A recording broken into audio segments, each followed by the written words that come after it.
Mahad MIDC मध्ये अपघातजन्य परिस्थितीचं mock drill Odissi chemical तर्फे घेण्यात आलं मॉक ड्रिल। भारत पाक युद्धजन्य परिस्थितीच्या पार्श्वभूमीवर रायगड जिल्ह्यातील महाड एमआयडीसी मध्ये अपघातजन्य परिस्थितीचं मॉक ड्रिल करण्यात आलं।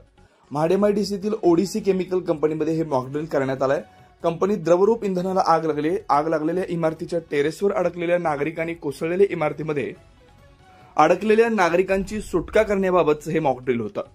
घटना समजता सुरक्षा यंत्रणा बचाव पथकांकडून कसा प्रतिसाद मिळतो, कशा प्रकारे काम केलं जातं याची पाहणी या सरावादरम्यान करण्यात आली। यावेळी महसूल विभाग, नायब तहसीलदार, पोलीस प्रशासन, प्राथमिक आरोग्य केंद्राचे कर्मचारी, महाड एमआयडीसी अग्निशमन दलाचे कर्मचारी उपस्थित होते। ब्युरो रिपोर्ट, तेज मराठी न्यूज, महाड, रायगड।